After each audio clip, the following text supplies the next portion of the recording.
Ótimo. Bom, essa é a banca de conclusão de curso de Arquitetura e Urbanismo do Guilherme Coutinho, e, do qual eu sou orientadora, e o Oswaldo Rezende, da UFRJ, é engenheiro, é co-orientador. Então,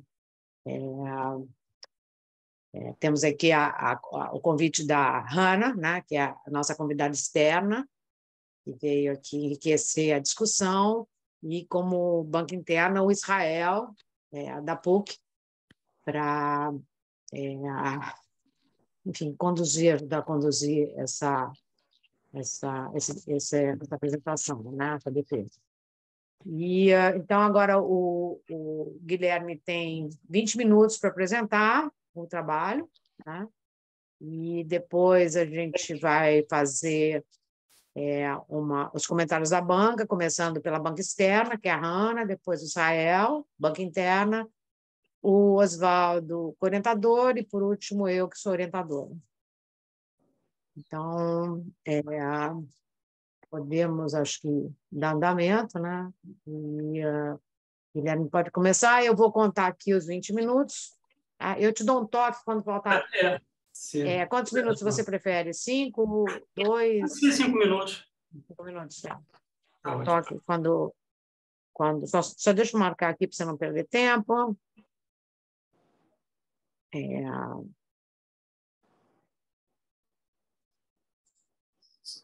Ok. Pronto. Pode ir. Bom, então, o título do meu trabalho é Cocriando com a Natureza, SBN para Paisagens Resilientes às Mudanças Climáticas. Queria começar só agradecendo aos orientadores, a Cecília e ao Oswaldo, por essa parceria ao longo desse ano, todo o suporte que eles deram, foram fundamentais para o trabalho, e também ao Wallace, que também foi orientando do Oswaldo e foi responsável pela modelagem hidrológica aqui do trabalho. Bom, então esse é um estudo de caso, um estudo interdisciplinar, juntando arquitetura e engenharia. Foi um estudo feito por uma bacia de microdrenagem, que fica nas margens do Rio da Prata do Cabo Sul, dentro da bacia do Piraquê Cabo Sul, fica na montante do sistema. E o objetivo foi fazer a comparação entre um sistema de infraestrutura tradicional e um sistema integrando infraestrutura azul e verde. Um destaque inicial é para o ineditismo dessa abordagem. Esse estudo visa preencher uma lacuna, porque não tem publicações aqui no Brasil que cubram isso. Então, eu investiguei essas SBN multifuncionais, que oferecem inúmeros benefícios por meio de uma vegetação biodiversa. E, entre os benefícios encontrados, eu tenho serviços ecossistêmicos diretos ligados à gestão hídrica, que são menores lâminas de alagamento, né, e diminuição do pico de vazão, e serviços ecossistêmicos indiretos também, como, por exemplo, filtragem da poluição difusa, diminuição de ilhas de calor, melhoria da qualidade do ar, entre muitos outros. Eu vou detalhar isso um pouco mais adiante quando falar de resultados. Mas, enfim, só começando aqui um pouco pelo contexto, o que motivou esse trabalho. A gente está num cenário de crises sistêmicas interrelacionadas, tem a crise climática, social e da biodiversidade. As mudanças climáticas têm intensificado a concentração e frequência das chuvas, levando a inundações e deslizamentos que têm atingido cidades no mundo inteiro. Em paralelo, a gente tem um quadro de extinção acelerado de espécies, com perda da variabilidade genética. Isso leva a uma menor resiliência para resistir a essas mudanças, e tudo isso também dentro de um contexto de fragilidade social, no qual as populações são atingidas de forma desigual. Tem uma parcela da população que está muito mais exposta a esses riscos. Destacando também que essas múltiplas crises são enfrentadas tanto localmente, quanto regionalmente, quanto globalmente. Então, a mitigação também tem que se dar nesse âmbito, né? Aí, trazendo isso um pouco para o contexto local, aqui do Jardim Maravilha, da Bacia do Piraquê do Sul, tem um histórico de inundações muito expressivo, que afeta, sobretudo, o Jardim Maravilha. Aí eu fiz essa linha do tempo aqui só dos últimos 2 anos, para ilustrar um pouco a situação vivida lá. Teve uma expansão muito acelerada nessas 2 últimas décadas, crescimento populacional lá, e essas inundações vêm trazendo perdas materiais e humanas muito expressivas, apesar dos investimentos na área, eles não têm sido suficientes para melhorar o problema, né? Então, A proposta é a gente partir para uma nova abordagem do problema, que é por meio de soluções baseadas na natureza, a gente fazer um planejamento a partir das bacias hidrográficas, aí as SBN trazem um conjunto de infraestruturas azuis e verdes que não tem a intenção de substituir as soluções cinza tradicionais, mas sim se somar essa infraestrutura convencional em um projeto integrador que entenda a dinâmica hídrica completa da bacia, né? Aí é que eu acho que vale a pena a gente gastar um tempinho nesse slide, porque ele acho que é a espinha dorsal, né, do trabalho, como é que se deu o fluxo interdisciplinar. Então, a gente tem aqui o papel da arquitetura e da engenharia nas colunas, e se dão em 3 fases, né? Vou explicar como é que funciona esse fluxo, mas tem uma primeira fase de análise, onde a gente junta todas essas características, tanto do lado da arquitetura, com questões como o uso do solo, áreas construídas, fluxo, características da população, enfim, todas essas questões ligadas à arquitetura e urbanismo. Enquanto isso, a engenharia está vendo a hidrologia, chuva de projeto, identificando as áreas alagáveis e desenhando o primeiro cenário, né, que vai ser de base, vai ser modelado um cenário sem infraestrutura. Isso serve de insumo, então, para que na arquitetura comecem a ser feitas propostas de SDN, identificação de tipologias mais adequadas para a área. Enquanto isso, a engenharia faz um primeiro projeto de infraestrutura tradicional. Isso também serve de insumo aqui para complementar o lado da arquitetura, essa análise que vai desde a macro até a microescala. A partir daí, é proposto um primeiro projeto de infraestrutura verde. Ele é novamente modelado aqui pela engenharia e podem ser feitos ajustes, melhorias. E, com isso, a gente consegue fazer uma comparação entre um cenário tradicional, de infraestrutura cinza, e um cenário híbrido e tentar levantar todos esses benefícios sociais, econômicos e ambientais, mensurar isso para defender a implementação dessa abordagem nova. Então, aqui, muito brevemente, algumas características da área. Como eu falei lá no início, é uma área de microdrenagem que fica montante da bacia do Piraquê-Capuçu, que, por sua vez, faz parte da macro-região da Baía de Sepetiba, fica ali bem próximo ao Parque Estadual da Pedra Branca, nascente do rio. Algumas fotos da área que ilustram alguns dos problemas, dos desafios enfrentados, por exemplo, a área do rio assoreada, atividades poluidoras aqui na margem, um exemplo aqui no Lava Carros, tem pontos de deslizamento que colocam as construções que estão muito próximas à margem, tem espaços mal aproveitados que poderiam receber novos usos, valetas que direcionaram diretamente para o rio, sem nenhuma filtragem. A gente sabe que, sobretudo, os 10 minutos iniciais das chuvas são carregadas de uma série de poluentes, e é importante que seja filtrado antes de atingir o rio. Também falta de tratamento das vias, com ruas sem calçadas, sem arborização. E aí, voltando aqui um pouco para o lado da engenharia, de novo, foram definidos todos os parâmetros. A área foi dividida em células a partir da topografia, usando uma célula, programa desenvolvido pela UFRJ. Foram definidos 3 tempos de recorrência para serem analisados, 10, 25, 100 anos. Isso significa a probabilidade de uma determinada chuva acontecer dentro do ano ou ser superada. Enfim, aí, a partir daí é feito esse primeiro cenário base.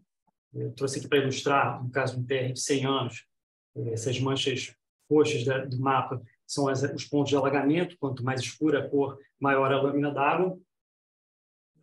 A partir daí, o Wallace desenvolveu um projeto aqui de microdrenagem, subdividido em 3 subsistemas, né, com 3 pontos de lançamento no rio, e voltou para o modelo, fez um primeiro cenário. O resultado está aqui pelo mesmo TR de 100 anos, né? Você vê como já diminuem as lâminas d'água, mas quando são testados TRs superiores a 10 anos, aparecem falhas, né, em alguns pontos de inundação.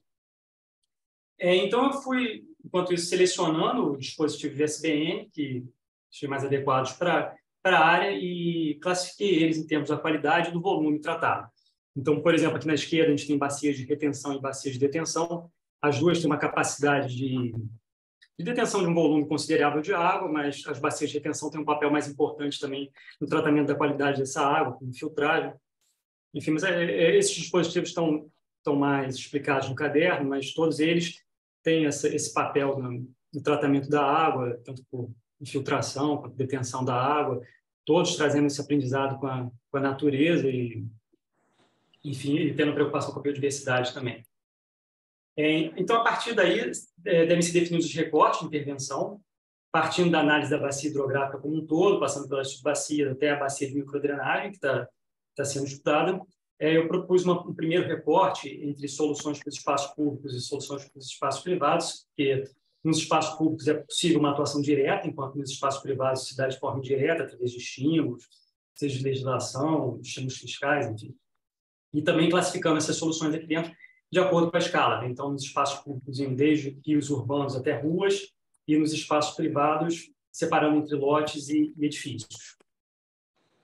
Então, uma primeira tipologia fundamental é dos corredores verdes, também devem ser vistos em duas escalas, né, como conectores dos espaços externos à área e nas conexões internas.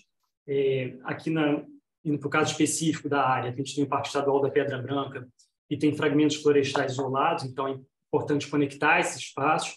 Para isso, a gente pode usar os corredores ripários. E aí a microrregião de drenagem é um elo nesse corredor maior, né?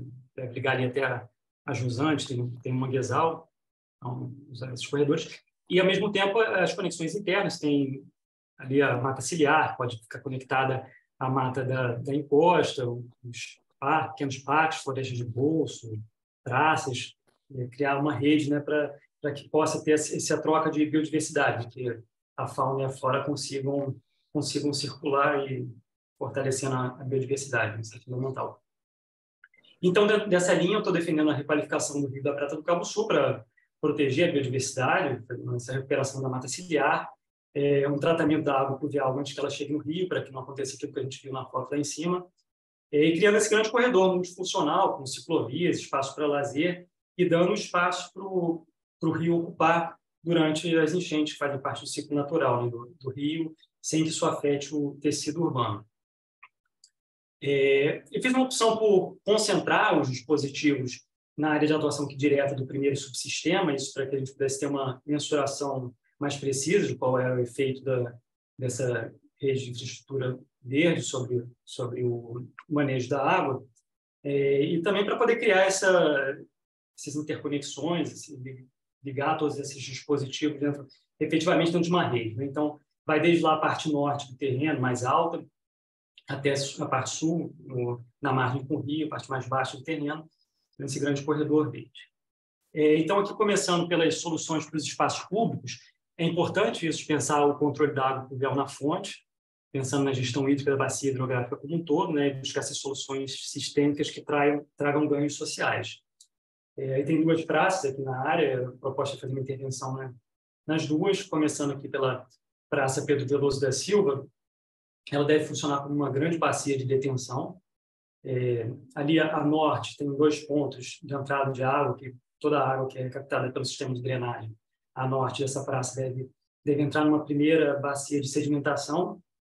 A partir daí ela passa por esse canal para 2 bacias onde é feita a filtragem da água, e todas as áreas de recreação da praça são rebaixadas para que no momento de chuva forte sejam áreas alagáveis também, né, para absorver essa chuva, com exceção dessa parte em verde, um tom um pouquinho mais escuro de verde ali à direita, que é um pouco elevado em relação ao nível da rua, justamente para manter uma área sempre seca, né? Então, aqui no corte, dá para entender um pouquinho melhor esse funcionamento, tem essas passarelas que atravessam a praça, por cima da vegetação, por cima desses lagos, uma biovaleta que cruza a praça como um todo, ali na diagonal, e canteiros pluviais contornando toda a praça, e aí tem essa grande passarela que atravessa a praça, formando uma perspectiva, né, desde a rua lá até o outro lado. Essa segunda praça, onde fica a Igreja de Santa Clara do Moinho, já lá a sul do terreno, na margem com o rio. E a ideia foi potencializar os usos que já existem na área e trazer novos usos. Então, por exemplo, realoquei um campo de futebol que já existe lá, mas rebaixando ele para ele servir também como uma bacia de detenção. Desenhei essa bacia de retenção também aqui mais a sul para poder filtrar a água antes dela desaguar no rio, né? Fazendo uma proteção dessa mata ciliar, ao mesmo tempo trabalhando topografia para criar esses platôs que possibilitam uma visão aqui das montanhas que estão a sul do terreno, também, uma vista melhor do campo de futebol, e trazendo o máximo de uso possível para essa área, que é uma área que é muito movimentada, é uma área de circulação importante. Aqui os cortes para poder entender um pouquinho melhor como é que funciona. Aqui na esquerda, essa bacia de retenção, parte de tom de azul mais escuro, permanentemente alagada, os outros tons mais claros funcionar aqui dependendo das chuvas, com elevação do nível da água. Um pouquinho do funcionamento desses platôs, passando por cima das biovaletas, dos lagos, criando essas alturas diferentes.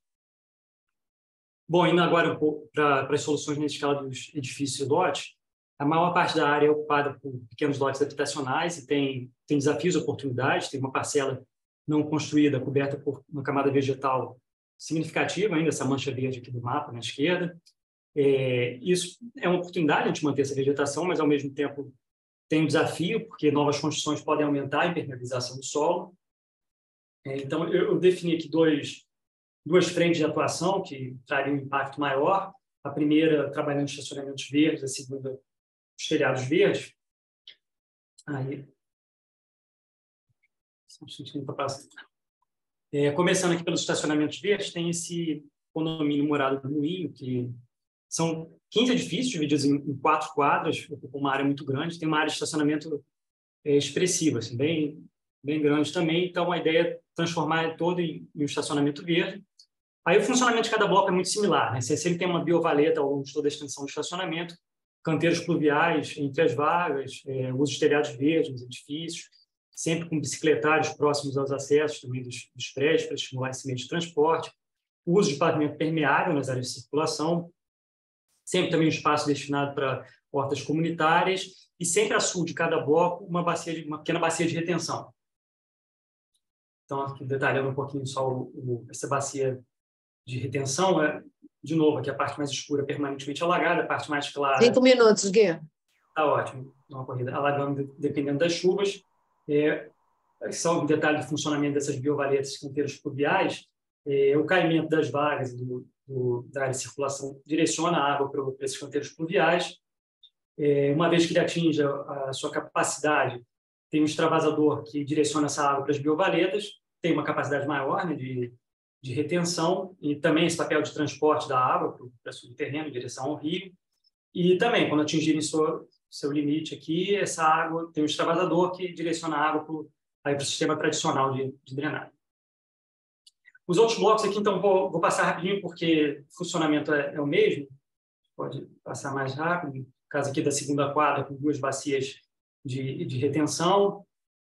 A terceira quadra, mesma coisa, aqui também incluído também uma quadra poliesportiva rebaixada, que também funciona como uma bacia de detenção, dá para ver aqui no corte, ela fica rebaixada meio metro e isso pode encher, então, em momentos de chuva mais intensa. A última quadra, essa mais próxima ao rio, tem uma bacia de retenção um pouquinho maior, ainda uma biovaleta, para a gente conseguir o máximo possível de filtragem dessa água antes dela chegar no rio. Aí, também a proteção aqui e recuperação dessa mata ciliar. Um destaque, de novo, para essas hortas. No caso dessa quadra aqui, são 2 espaços destinados para hortas. O quadro de áreas aqui traz o fator estimado e a área potencial ocupada por cada uma dessas tipologias de SBN, que estão dentro dos estacionamentos. Por fim, aqui os telhados verdes, também tem um potencial muito grande, na área como um todo são 41 mil metros quadrados de telhados que podem receber essa infraestrutura. Aí eu faço 2 destaques aqui, primeiro para a possibilidade de cultivo de alimentos também nesses telhados, sobretudo nas 3 escolas públicas que estão dentro da área, e também para a possibilidade de adicionar um sistema de captação e reuso da água da chuva. Aí também destacando aqui esses 15 edifícios do condomínio Morada do Moinho, você pode ter um sistema replicável, com todos os benefícios que o telhado verde traz, né? Resfriamento do interior, com maior conforto acústico, e também uma melhora de ambiência para essas ruas estreitas, com pouca possibilidade de arborização. Você pode criar esses jardins suspensos, para melhorar a ambiência também. Bom, então aqui os resultados do modelo, a partir da implementação dessa infraestrutura azul e verde, foram muito expressivos. A gente teve uma redução de 80%, em média, aqui das áreas inundáveis, em caso de TR de 100 anos. Quando a gente olha para esses pontos aqui em roxo ainda, são todas áreas que estão preparadas para receber essa inundação, né? Então, é uma inundação controlada, né? Mas em lotes e ruas, a gente teve essa redução tão grande, e isso chama a atenção que os dispositivos estão todos concentrados aqui só na parte esquerda, aqui na zona de atuação do primeiro subsistema, e eu estou falando aqui do resultado da área como um todo. Também aqui, aí agora olhando para o primeiro subsistema, uma redução do pico de vazão superior a 50% nos TR de 10 e 25 anos, e próximo a 50% no TR de 100 anos. Isso vai trazer um benefício que vai ser sentido lá no Jardim Maravilha, na Jusante, então, com a diminuição do volume e desacelerando essa água que chega lá, diminuindo as enchentes e as inundações, né, no Jardim Maravilha, na Jusante da bacia. Então, só aqui um destaque também para a evolução da biodiversidade. A consolidação desse espaço biodiverso ocorre com o tempo, então a gente vai fazer uma introdução inicial da flora, e à medida que esse espaço vai se consolidando, vai aumentando a variabilidade genética de espécies nativas, autóctones. A partir daí, a fauna também começa a voltar a ocupar esse espaço, partindo de invertebrados, até mesmo pequenos mamíferos podem usar esses corredores verdes para circular entre os estratos florestais. E, em paralelo, todos os serviços ecossistêmicos que são prestados, que também se dão de forma crescente com o tempo, né? Tanto acompanhando esse crescimento da biodiversidade, quanto o próprio uso do território. Esses serviços são construídos nessa interação, né? Do lugar com o uso, né? Com a população. E a gente pode classificar esses serviços em serviços de suporte, provisão, regulação e culturais. E, então, a expectativa é essa, que seja crescente. E quanto mais a gente conseguir desenvolver essas tipologias, mais serviços prestados. Então, só para concluir, a gente conseguiu mensurar isso com essa solução híbrida, com inclusão de SBN, trouxe um resultado positivo para o manejo das águas pluviais, e esse estudo de caso tem um potencial para ganhar escala, não só dentro da bacia do Piraquê-Cabo Sul, como em situações análogas, evidentemente fazendo os ajustes necessários, né, para cada local. E o manejo das águas pluviais, com a introdução da biodiversidade, oferece, então, esses múltiplos benefícios, tanto para os moradores locais quanto para as comunidades adjusantes. E esses projetos adaptativos, né, trazem, então, resiliência para o sistema urbano, né, em espaços flexíveis, multifuncionais, e é uma visão de ganha-ganha, que você tem um ganho tanto para a sociedade, quanto para a economia, quanto para o ambiente, e a gente consegue caminhar, né, para atingir esses desenvolvimentos, os objetivos do desenvolvimento sustentável. Foi isso, então, obrigado.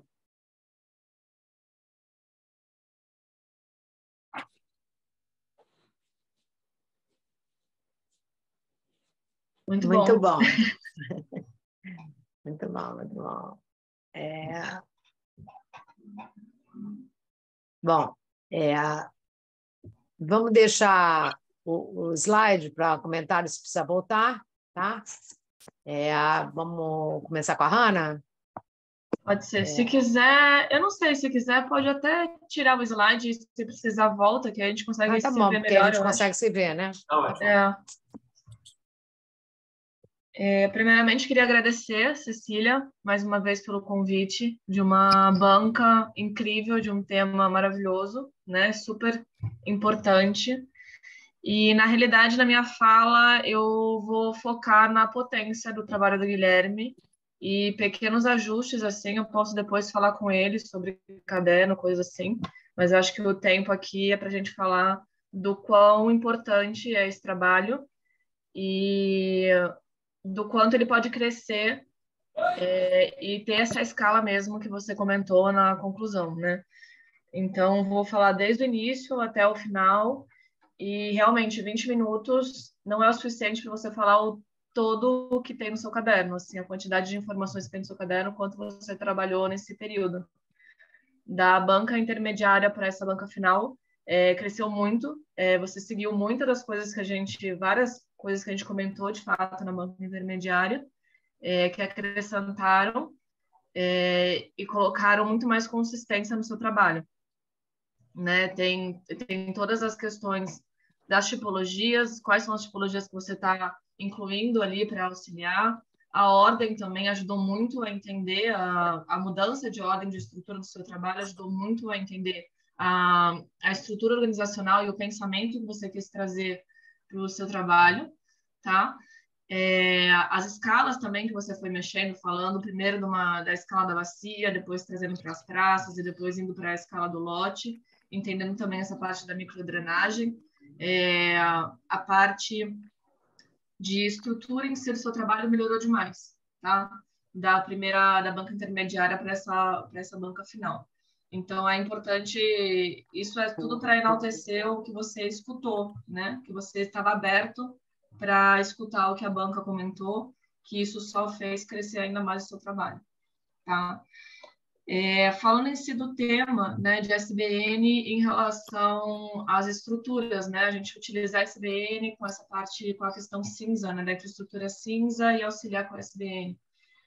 A gente está caminhando, a gente está no momento, né, da nossa urbanização, né, a gente já sabe que a urbanização toda do Rio de Janeiro e de outras cidades também não foram feitas, não foram executadas da forma como a gente está precisando e necessitando hoje, né? Questão de mudanças climáticas, a quantidade de pessoas que estão mudando, adensamento, enfim.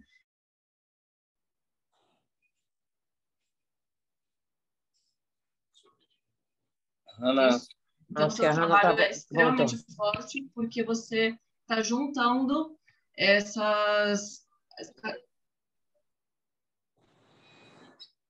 Voltou? Voltou, tinha travado. Está conectando essas duas, as duas escolas. Está dando umas travadas, não, Caio. de repente, se ela desligar a câmera, Pronto. melhorar, Pronto. não... Vai lá. Está sem som, Hannah. Estão ouvindo? Sim. Então, você consegue conectar as duas escolas, que é o gap que está faltando, né, para muita gente. Então, acho que esse que é o seu diferencial nesse momento. Então, você conseguiu ter o seu conhecimento, a sua base aqui na arquitetura e trazer todas essas informações de engenharia, né? Então, é um momento que a gente que tem de fragilidade, né? Muitas vezes as pessoas que estão voltadas para a SBN têm esse conhecimento de quais são as tipologias, a gente consegue analisar os dados que são fornecidos para a gente para indicar essas tipologias, mas muitas vezes a gente não consegue ter essas informações dos dados que você trouxe com o auxílio do Oswaldo e com o Wallace. E isso é extremamente importante, de fato, a gente mostrar como que isso vai atuar na cidade. Porque isso a gente precisa para, por exemplo, aqui, o Marlon está até aqui também, da Rio Águas, para a gente conseguir mostrar para a prefeitura ou para as outras localidades quais são esses benefícios de fato. Você trouxe os benefícios sociais, econômicos e ambientais, mas como que a gente prova isso de alguma forma? Né? Então, são com esses dados que você trouxe muito bem, você trouxe um TR de 10, de 25, de 100 anos. Né? Quais são essas diferenças da gente ter um dispositivo que é cinza e um dispositivo que vai ser o híbrido, né? Então, como que isso vai funcionar? Então, acho que o seu trabalho ganha muito trazendo essas informações e ele pode crescer muito mais se você for seguindo para esse caminho, né? Se for o seu intuito de seguir nesse direcionamento, tá? Outras informações também que foram super importantes no seu trabalho é você trazer as conexões de outras escalas, né? Mais uma vez, você traz essa multidisciplinaridade,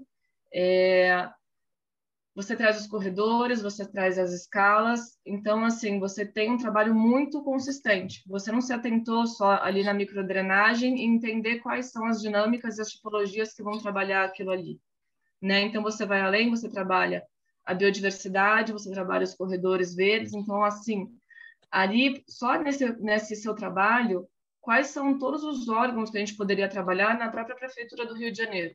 Né? A gente trabalharia junto com o Rio Águas, com a Fundação Parques e Jardins, com a Secretaria do Meio Ambiente, com diversos órgãos que estariam ali envolvidos. Né? Então, a parte social também. Então, assim, você, entre aspas, sozinho, né? Porque você teve uma rede de apoio também para pensar junto contigo, você envolve diversos órgãos e diversas atores, né, que pensariam esse conjunto de soluções que você está trazendo. Então, assim, é um trabalho muito forte nesse sentido, tá? Então, assim, eu fico muito feliz com o seu trabalho, de fato. É um trabalho essencial para os próximos passos e para fortalecer essa parte que a gente precisa no Rio de Janeiro, mostrar que sim, é viável a gente trabalhar com SBN junto com uma infraestrutura cinza, e não somente a cinza ou só a SBN, e que sim, elas interligadas, que você pode apresentar esse trabalho para órgãos e para outras pessoas para poder fortalecer e mostrar que isso é possível, tá? Juntamente com o Oswaldo, com a Cecília, com o Wallace, enfim, com quem que você tiver com as mãos dadas aí para te apoiar.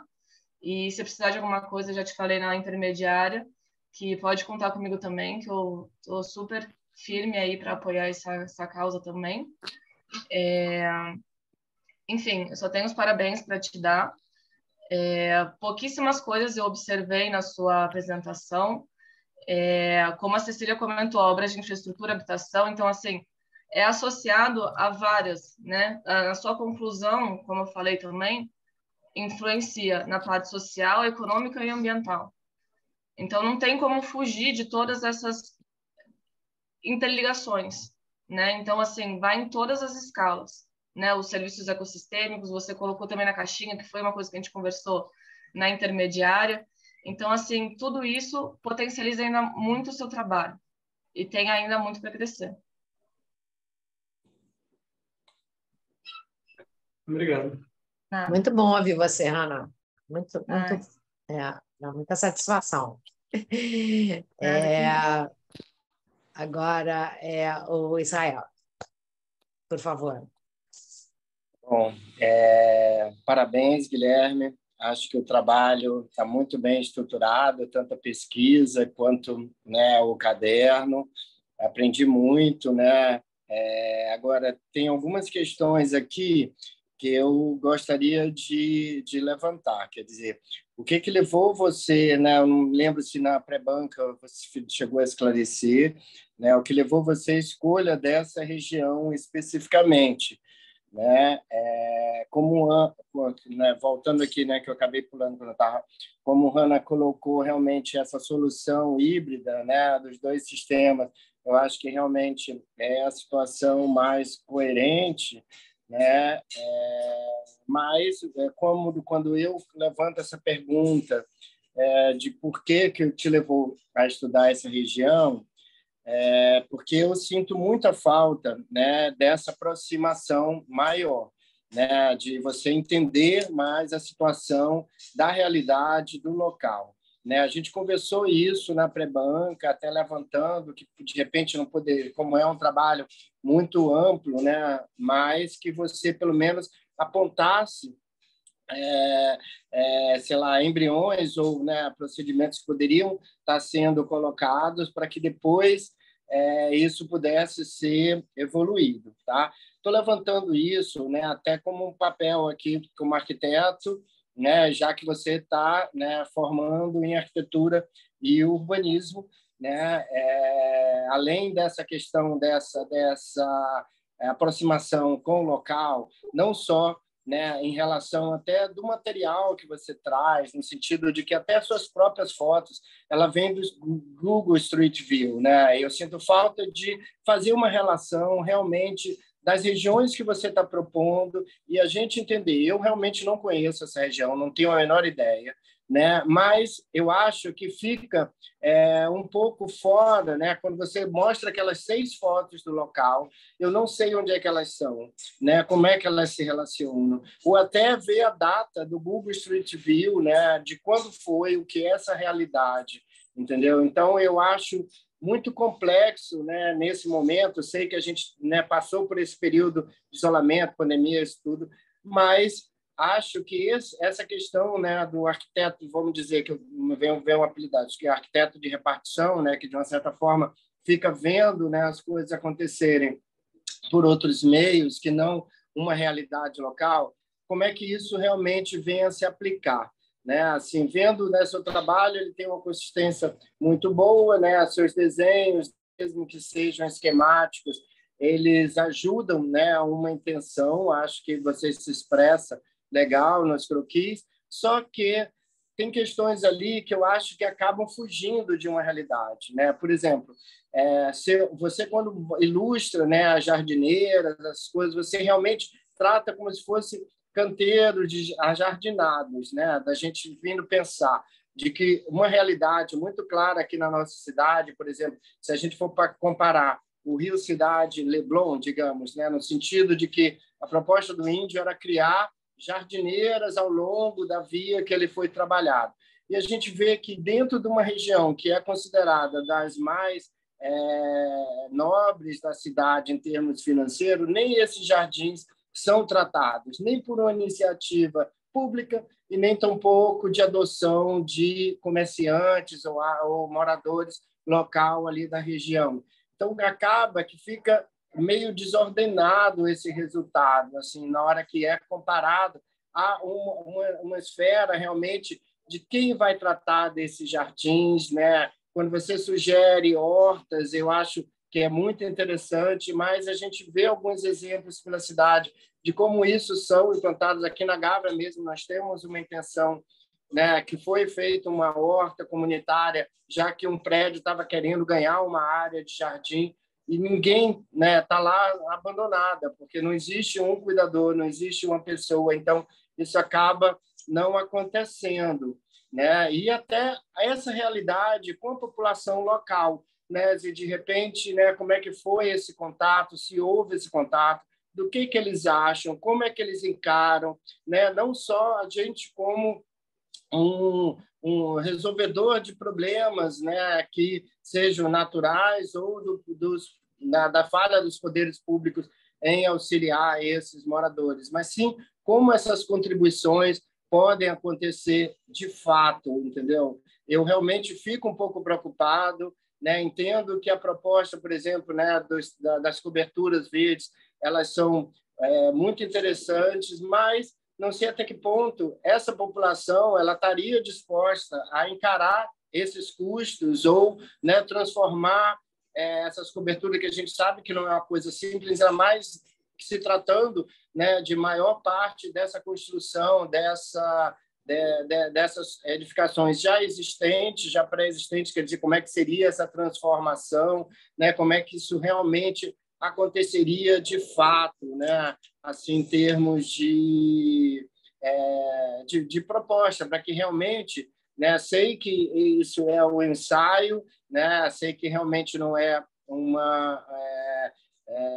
proposta ainda para uma realização, mas a minha maior crítica é nessa questão desse deslocamento, já que parte de um princípio que é um trabalho final, que você escolheu o tema, assim como você escolheu a área de intervenção, né? Então, essa questão realmente, quando eu comecei a falar, perguntando quais foram os motivos, como é que era essa aproximação, que eu sinto falta, né? Na hora que você até descreveu agora há pouco, né? As edificações onde você trata aquelas áreas de parque, que você coloca uma escala, né, elevada, ou nos seus croquis aparentemente aparecem umas escalas elevadas, mas nas fotos que você traz não aparecem essas edificações. Então, eu acabo ficando sem saber onde é que são exatamente, né, essas escalas arquitetônicas e como isso pode realmente ser aplicado de fato, né?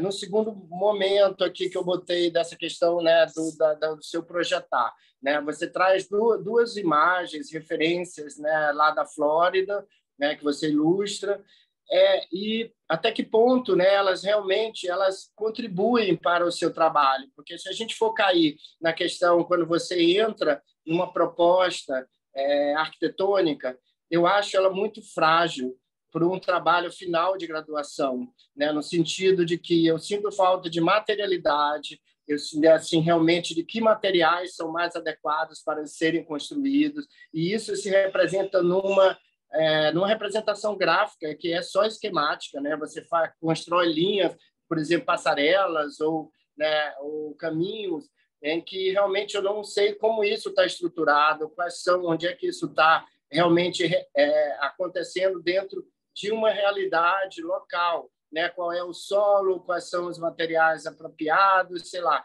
como é que isso poderia vir a ser aplicado. Porque quando eu comparo com as imagens que você traz nas simples duas da Flórida, a primeira coisa que me chama a atenção, seja o caminho de pedestre, seja as pontes, eles acabam sendo sinuosos, né? Que eles acompanham toda uma realidade de que isso tem a ver com uma realidade mais orgânica da natureza, enquanto suas propostas elas são de linhas retas, uns planos completamente racionais, em que eu fico um pouco na dúvida onde é que está esse equilíbrio, né, entre essa cocriação, como você chama, do seu título, né, entre essa relação do que é a natureza e do que é essa intervenção do homem, né? Então, sei lá, eu estou reforçando isso porque eu me lembro que eu chamei a atenção disso lá na pré-banca, né? Até me coloquei, né, para que a gente pudesse ter um contato. Fiquei realmente, né, sei lá, né, no ar quando a gente encontrou lá naquele dia que você não me levou material nenhum, não me apresentou nenhuma evolução concreta ali do que você estava, né? Então, quer dizer, ficou um bate-papo na nossa conversa muito superficial, né? No sentido de que eu não senti você trazendo nenhuma questão que eu pudesse realmente, sei lá, de alguma forma colaborar ou dar alguma direção, né? Ficou no ar essa aproximação, né? Sei que realmente, né, isso, né, nós vamos estar conversando até com a Cecília, que teve mais à frente, né, que foi, né, a sua orientadora, né, mas eu queria não deixar de passar. Fiz outras observações, mas eu acho que basicamente, né, dentro desse contexto eu já deixei claro qual é a minha questão, né, na minha posição como arquiteto, né, e urbanista também. Então, passo a palavra aqui, a gente pode voltar, né, a conversar um pouco mais mesmo. Tá? Obrigado aí. Oswaldo? Bom, primeiro, agradecer de novo o convite da Cecília, a oportunidade de poder participar e aprender mais aí com vocês. Agradecer ao Guilherme também, a toda a paciência que ele teve de me encontrar. Sei que foi um ano meio difícil por aqui com questões de horários, mas acho que a gente conseguiu um resultado bem legal. Agradecer também a parceria do Wallace. E eu acho assim, que uma coisa que a Hannah comentou, que é a potencialidade, que o Guilherme comenta no final, a Hannah, né, reforçou isso, como que esse trabalho tem um potencial de não parar por aí, né? E o compromisso que o Guilherme e o Wallace demonstraram durante a feitura, durante a elaboração desse estudo, que foi algo assim que dava vontade da gente, né, ficar em cima, né? Você via que ele tinha um compromisso de chegar, de aumentar, de melhorar. Então, assim, meus parabéns à dupla, parabéns hoje ao Guilherme. E um comentário sobre a questão da definição do lugar, Israel. Ela veio, quando a Cecília me chamou, né? Vamos conversar, estou com um aluno aqui na arquitetura, eu gostaria que você participasse. Tá? Esse local veio como uma indicação minha, porque a gente tem um trabalho muito grande nessa bacia inteira, a bacia hidrográfica do Piraquê-Cabuçu. A gente tem uma cátedra UNESCO que trata sobre drenagem urbana de cidades litorâneas, de baixada litorânea. E esse é um estudo de caso da cátedra. Então, a gente está estudando ela, tem um grupo de pesquisadores enorme, que já deve estar beirando aí 15, 20 pesquisadores que estão desenvolvendo teses de doutorado, dissertações de mestrado, iniciação científica, projeto final. Além disso, a gente tem um projeto de extensão aplicado nessa bacia, no qual a gente está querendo, já está um ano fazendo, mas com pandemia, tudo sempre deu essa atrasada, mas a gente tem um projeto de tentativa de interação com a comunidade para formatar uma base de conhecimento para proteção e redução de riscos de desastres naturais aplicados às inundações. A gente quer construir uma base digital com essas informações e que tenha interação, que seja não só a prefeitura, os órgãos fornecendo informações, mas que essas informações sejam interativas e possibilitem a gente conseguir melhorar sempre a gestão de risco, né? Então, a própria população consegue alimentar essa base, né, e do lado de cá os técnicos vão pegando essas informações, demitindo e melhorando as ferramentas para redução de risco. Então, a culpa da escolha desse local foi em parte minha, eu indiquei, já estava com o Wallace começando a trabalhar essa microbacia, né? E nas conversas que a gente teve, a gente decidiu que seria uma boa oportunidade para fazer esse casamento, né, dar certo, preencher essa lacuna, que às vezes o urbanista está trabalhando sozinho, né, produz uma gama de possibilidades e de tipologias possíveis para serem implantadas, mas não tem um dimensionamento. E do lado de cá, a gente tem um engenheiro fazendo um dimensionamento sem conversar muito bem com o desenho urbano, com a questão cultural, com a questão histórica da bacia. Então, a gente falou, pô, vamos fazer essa oportunidade. A gente tinha a possibilidade de trabalhar com a bacia como um todo ou com essa microbacia, e a gente acabou decidindo escolher uma microbacia para conseguir detalhar melhor, sair da questão da gestão do território e partir para o desenho urbano. Então, acho que esse seria o meu comentário sobre a questão da escolha. Eu acho que não vou estender muito. Assim, eu deixo realmente os parabéns, agradecer a contribuição da Hannah, a sua contribuição também, Israel. E, mais uma vez, agradecer ao Guilherme a paciência e a Cecília a confiança de sempre. E com certeza, assim, por mim, esse trabalho ele está 10% do que a gente pode fazer com ele. Não é que ele está 10% do que está 10 de 100, não.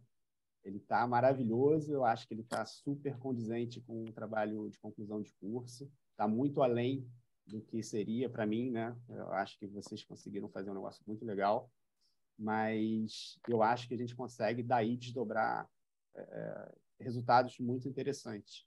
Então, fico à disposição para a gente não deixar isso esfriar e tocar essa bolinha para frente, que esse barquinho aí pode ir longe.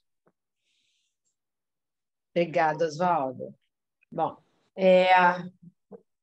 primeiro eu quero dar parabéns para o Gui, né, pelo trabalho, para o Wallace, pelo comprometimento, mesmo depois de terminado a graduação, ele continuou junto para fazer os cálculos do projeto que o Guilherme foi desenvolvendo. Então, a gente teve várias reuniões em conjunto, assim, essa dedicação do Oswaldo, que eu não sei como ele dá conta, mas que foi assim, muito legal. Eu acho que você está trabalhando com um trabalho, com um tema, né, emergencial, com conhecimento extremamente limitado ainda no Brasil. A Hannah sabe disso, a Hannah é minha ex-aluna também, e extremamente necessário, assim, crítico, né?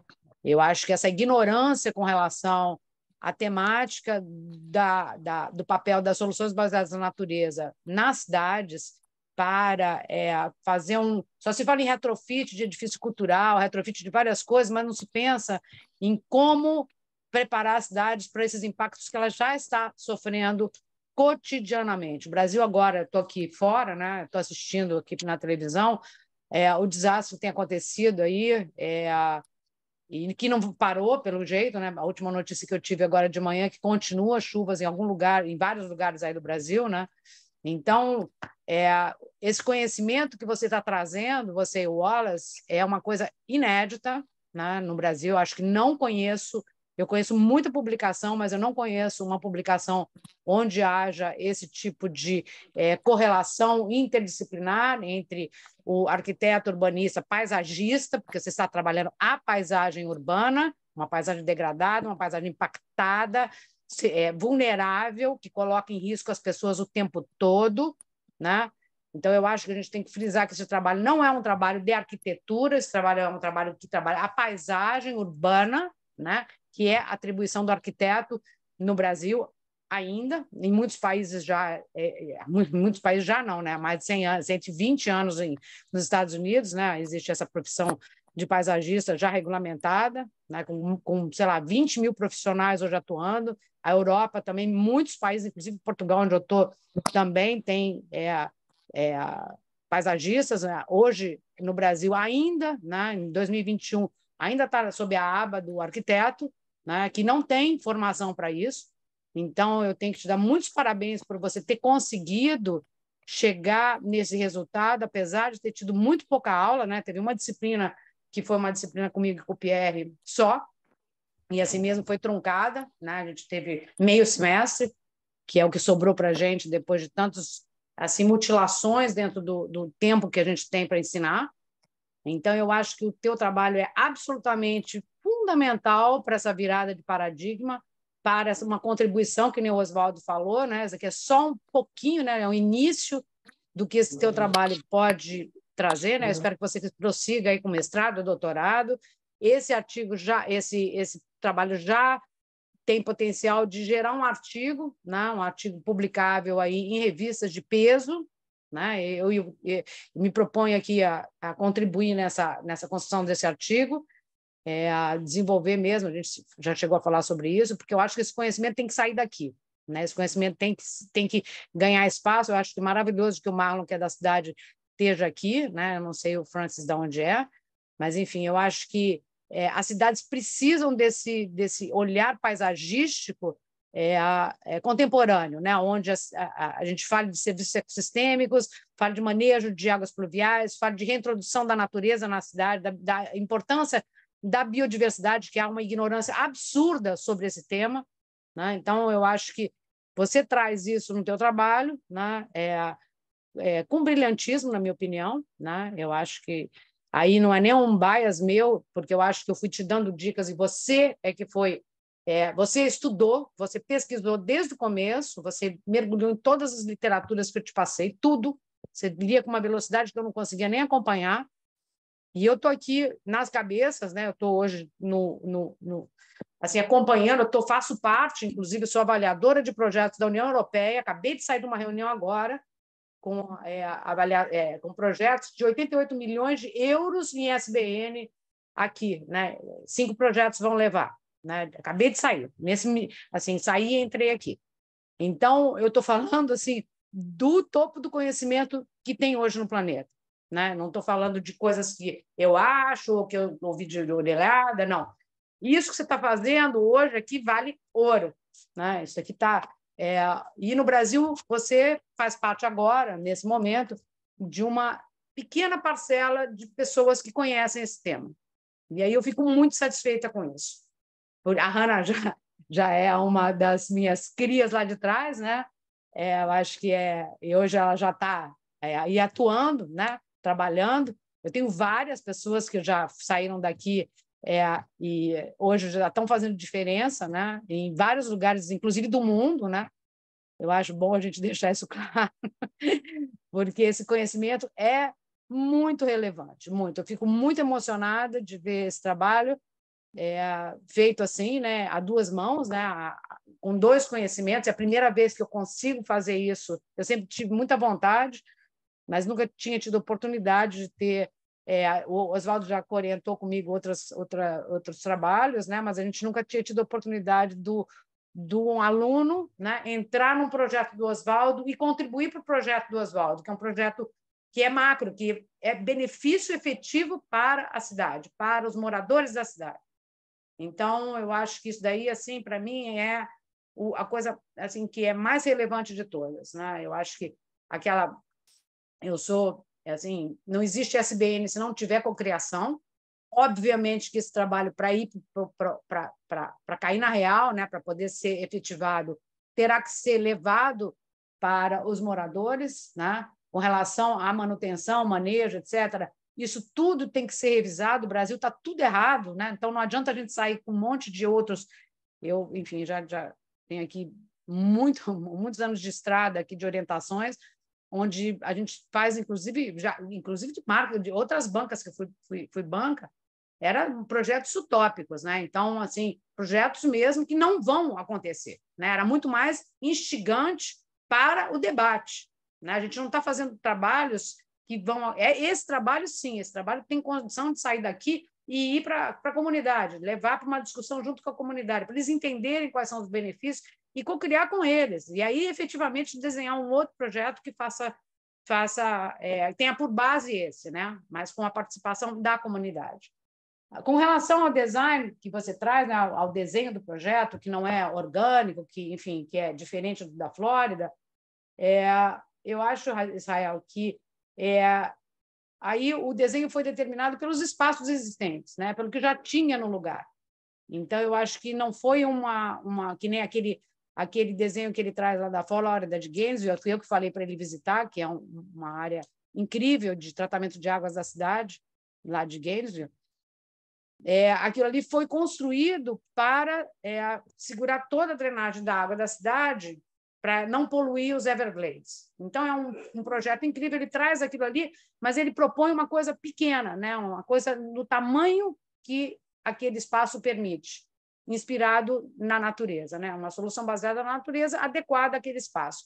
E aquela forma existente, ele não desenhou aquela forma, e o que ele procurou fazer com as passarelas foi acesso direto, porque as pessoas vão cruzar aquele espaço por cima, né? Pelo que tudo que foi enfim, projetado. Se eu estiver errada, Guilherme, por favor, me corrija. Então, é para que as pessoas realmente façam a travessia o mais rápido possível, não é que nem a natureza que precisa dos meandros, né, da sua geometria fractal e tal. Então, eu acho que essa questão do desenho ela tem que ser também pensada onde é mais orgânico, é onde tem o rio, que ainda está descoberto, que tem condição de retomar algum espaço a mais para fazer esse meandro, né, até ele tira uma rua, né? Se eu não estou enganado, você tira uma rua de um lado para poder ganhar mais espaço para o rio, que você nem fala isso aqui, mas enfim. Mas é isso. Aí na defesa do teu trabalho, que eu acho que é realmente muito, muito, muito potente, né? Que eu acho que foi por aí que a Hannah começou e por aí que eu vou terminar, né? Na potência do teu trabalho e na capacidade desse trabalho vir a ser um trabalho que influencie, de fato, políticas públicas, né? Porque você traz dados, que isso daí é uma coisa que a gente precisa muito, porque sempre que a gente fala de soluções baseadas na natureza, todo mundo quer dado, e você traz isso. Você e o Wallace trouxeram isso, e isso daí é uma coisa que é absolutamente inédita, né? Eu acho que eu não conheço nenhum trabalho no Brasil, e fora do Brasil também é muito pouca coisa feita, né? Então, nesse sentido. Então, eu te parabenizo também o Wallace pela sua dedicação, agradeço muito à banca aqui, a Hannah, ao Israel, por estarem aqui, pela contribuição de vocês e, obviamente, pela parceria do Oswaldo, né, com todo o conhecimento que eu preciso ter. Sempre corro atrás dele quando eu estou também atuando, também eu peço socorro para o Oswaldo, assim, nos horários mais loucos, eu estou em coisas mais incríveis. Socorro, Oswaldo, como é que eu faço isso aqui? Eu estou com um engenheiro aqui que eu preciso... O que eu respondo para ele, né? Porque, às vezes, eu fico também dependente. Então, eu acho que é isso aí que essa minha conclusão agora, né? E aí, agora, eu acho que a palavra está contigo, Guilherme. Não, só agradecer de novo enormemente vocês dois, o Wallace, e falar como eu fiquei feliz não só com o resultado final do trabalho, mas com todo o processo, todo esse ano, como foi prazeroso. Tem muito trabalho, mas como foi bom também ter estudado tudo isso, ter tido esse contato com vocês e ter podido desenvolvendo, né, esse conhecimento. Então, acho que foi um ganho incrível assim, esse ano de trabalho. Isso. Tá joia. Acho que agora a gente pode pedir para você e todo mundo se retirar, a gente já avisa, né? A gente agora vai deliberar, e na sequência eu já aviso aqui você e o Wallace, que eu tenho contato, e o Marlon e o Francis também, não sei como é que... O Marlon acho que a Hannah avisa, né? E Francis eu não sei, mas daqui a pouquinho a gente dá um toque aí para retornar quando a gente fechar aqui a deliberação, tá? Eu falo com o Francis, Cecília, pode Tá deixar. ótimo. Tá bom. Tá joia.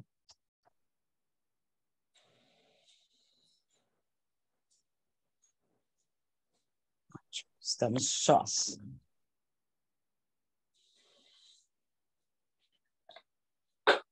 Bom, eu não apresentei o Francis, eu convidei, ele estava comigo lá na Rússia, ele é doutorando lá do Programa de Engenharia Ambiental também e pesquisa nessa área de redução de risco de inundação. Legal. Legal. Muito bom. Muito bom. Bom, gente, vamos ao que interessa, vamos aos nossos comentários e também chegar numa nota aí. Se puder ser consensual, bom, senão a gente coloca as notas individuais. Tem aquela folhinha para seguir ou é Tem, eu uma acho nota que o Israel está com a folhinha aí. Você quer compartilhar, Israel, Posso? ou você quer...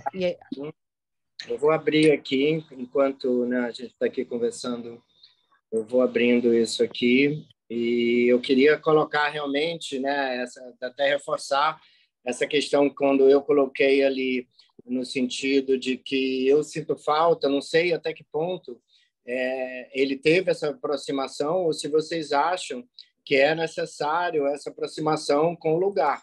Né? Eu parto do princípio que a grande crítica, né, da arquitetura contemporânea é realmente essa questão, né, da participação, né? Não é mais aquele momento da arquitetura moderna, onde era imposto, né, uma questão para ser seguida. Então, justamente, eu não sei, né, ele não me respondeu se ele realmente esteve no local, né, se esse conhecimento, seja do local e seja dos moradores, vocês consideram relevantes, né, para esse trabalho. Então, que até queria entender de vocês, sei como é que é, já orientei trabalho, sei como é que é essa relação